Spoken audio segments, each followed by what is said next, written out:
Guys, well, it's hey guys, how are you? It's about 8 o'clock in Sand Valley and about 8 a.m. in Silicon Valley. So late night in the office here for me in Dubai, but glad to be able to talk with you. So, hey, listen, we talked about U to the power of two last time, and ultimately, U to the power two is about this new thing that we call agentic AI. And what I thought I would do today is basically talk to you about what is it like to move, or what can you expect to do business in the GCC? What is it like? And especially, what do I think is like in light of artificial intelligence and what's happening in today's environment? What can you expect? What do I like in working in the GCC? What do I think are some of the challenges or differences in the Silicon Valley? I get that a lot, and I'll answer that as it relates to,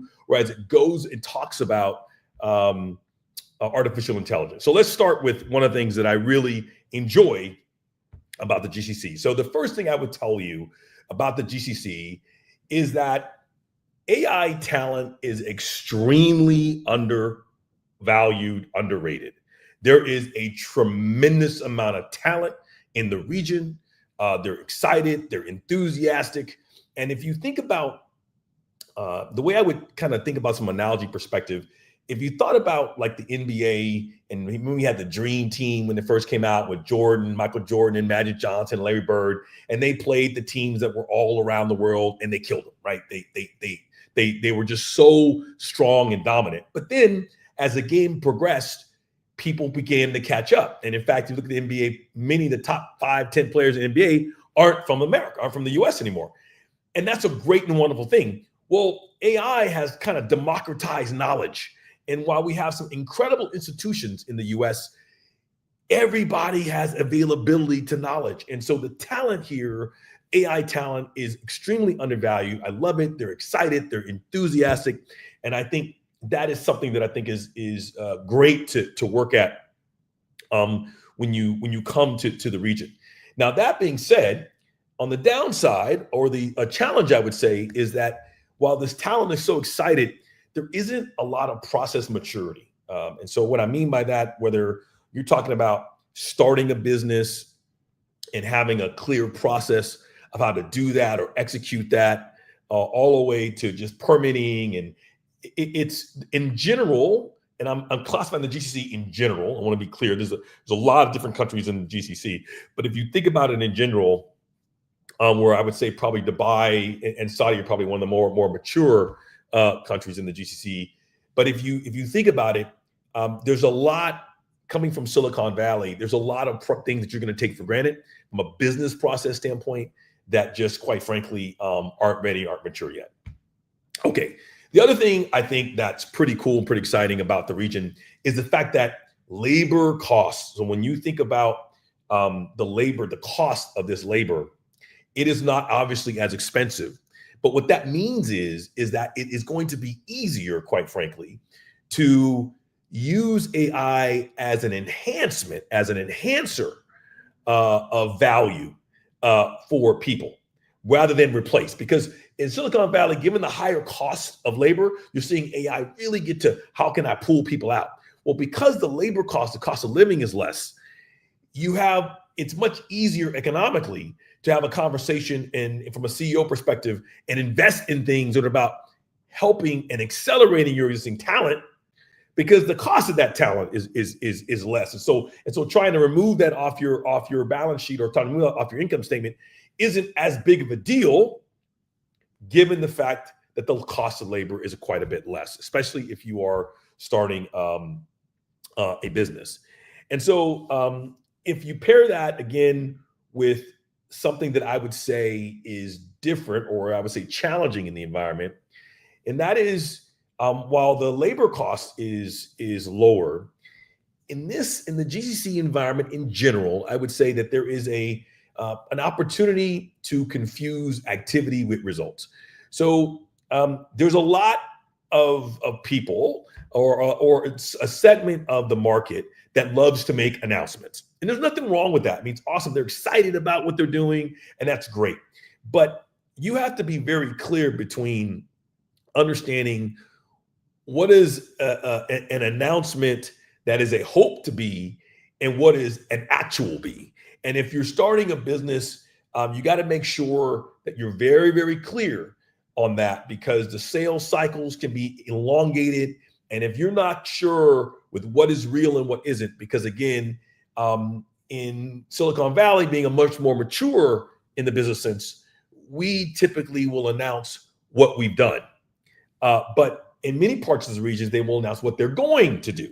And again, it's not a bad thing. It's just that you need to be very, very clear and be able to ferret out what's real and what isn't. So that's another thing.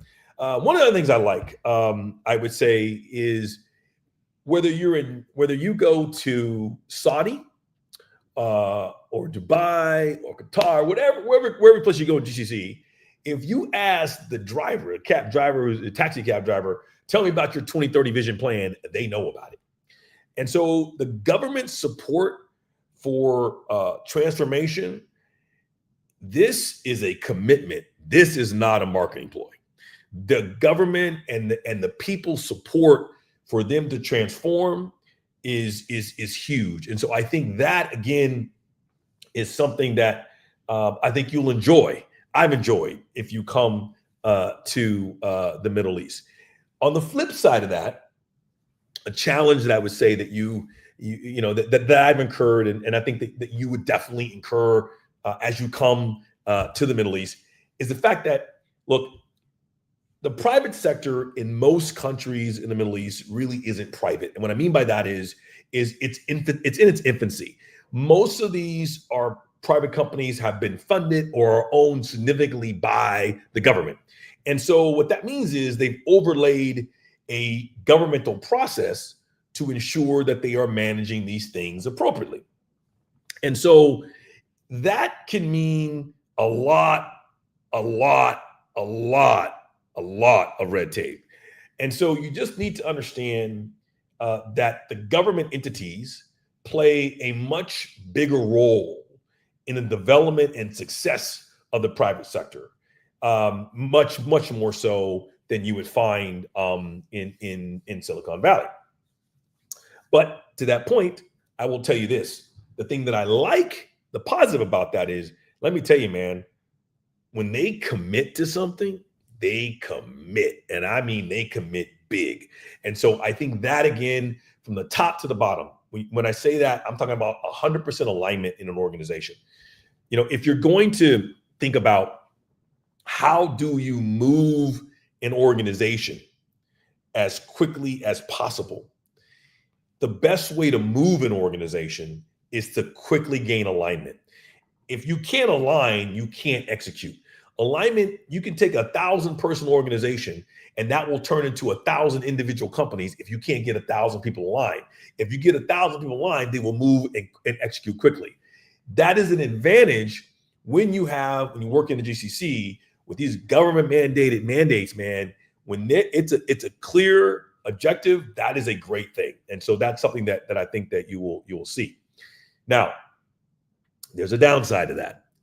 The downside is in most of these countries, a lot, especially you think about Saudi, you think about Dubai, you think about some of the more successful countries in the GCC, they are used to people coming to them and asking for things, right? And asking for money. And so their processes have grown up around managing the downside, meaning they have the money, and so they're having to figure out what investment should they make or not make. Is that going to be good? They want to make sure that there's nothing, that they manage the downside.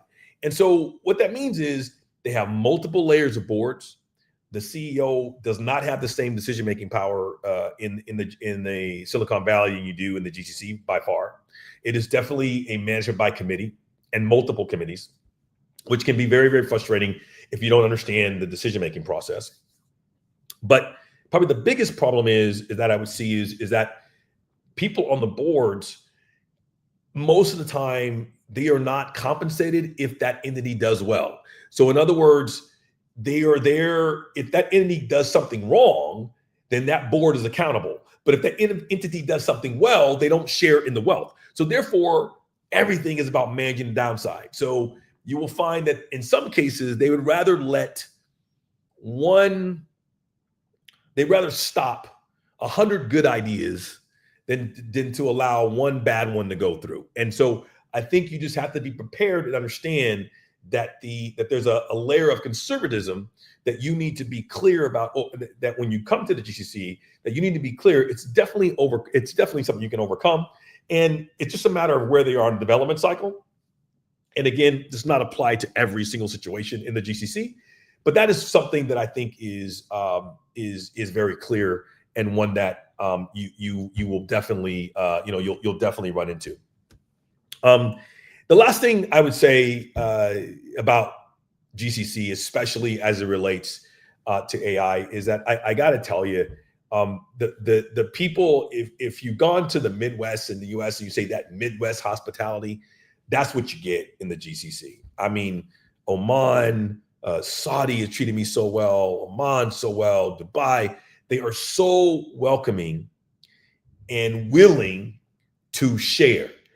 And I think that's something that takes a little getting used to if you are, again, coming from Silicon Valley, which is they look for partnership before competition.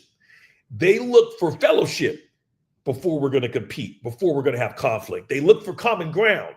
And so I think it's a wonderful refreshment. It's a refreshing thing to kind of be a part of and to really enjoy. So anyway, hey, listen, I'm going to sign off now. I've been talking for about 11 minutes, and hopefully you've enjoyed the show. And we'll be back next week. We're trying to do 2 of these every week. Tell people about it. Would love to interact with you, get a chance to hear some great ideas, and just get a chance to meet some really, really powerful and incredibly talented people. And I will leave you with this. When it comes to AI, we talk about agentic AI. Do not worry. You are not obsolete. You are very much upgradable. See you guys. Have a good one. Bye-bye.